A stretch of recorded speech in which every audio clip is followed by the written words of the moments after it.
உங்களுக்கு தெரியுமா, ஒரு விலங்கு இருக்குது. அது தன்னுடைய கண்களோட நிறத்தை மாற்றும்.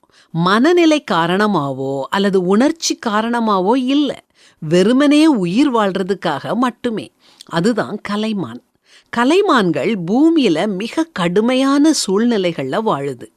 ஆர்க்டிக் கோடை காலத்துல சூரிய ஒளி முடிவடையாம பிரகாசிச்சுக்கிட்டே இருக்கும். அந்த காலத்துல கலைமானோட கண்கள் தங்க நிறத்துல மின்னும். ஆனா குளிர்காலம் தொடங்குனதும் கலைமானோட கண்கள் மெதுவா ஆழமான நீல நிறமா மாறும். படபடன்னு திடீர்னு மாறாது, படிப்படியா மெல்ல மாறும். ஏன்னா அதுக்கு இருள உயிர் வாழ்றதுக்கு வேறுபட்ட வகை பார்வை தேவைப்படுது. குளிர்காலத்துல கிட்டத்தட்ட ஒளியே இல்லாத காலத்துல அதோட கண்கள் அதிக ஒளிய உறிஞ்சுறதுக்கு ஏற்ற விதமா மாற்றம் அடையுது. உலகம் இருண்டு போகும்போது அதோட பார்வை அதிக கூர்மையாகுது. இருள் அதோட பார்வைய பலவீனப்படுத்துறது இல்ல.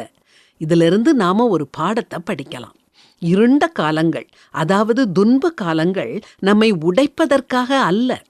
காத்திருப்பு, வலி, பதில் கிடைக்காத ஜெபங்கள், இதெல்லாம் தோல்வியின் அடையாளங்கள் இல்ல. இது நம்மை பண்படுத்தும் காலம், நம் இதயம் வடிவமைக்கப்படும் காலம். மற்றவங்க கவனிக்க தவறிய விஷயங்களை இந்த காலத்துல நாம பார்ப்போம். இந்த காலத்துல தேவனுடைய கிருபை, வலிமை, இரக்கம், அன்பு, இது எல்லாத்தையும் நாம பூரணமா புரிஞ்சுக்கிடுவோம். பரிசுத்த வேதாகமம் சொல்றத கேளுங்க. அவர்கள் அவரை நோக்கி பார்த்து பிரகாசமடைந்தார்கள், அவர்கள் முகங்கள் வெட்கப்படவில்லை. நல்லா மனசுக்குள்ள வச்சுக்கோங்க, இருள் நம்மை அழிக்காது. அது நம்முடைய பார்வையை கூர்மையாக்கி நம்முடைய விசுவாசத்தை ஆழப்படுத்தும். எனவே வாழ்க்கை மங்கலா தோணுச்சுதுன்னா, ஐயோ இப்படி ஆச்சுதேன்னு பதறாதீங்க.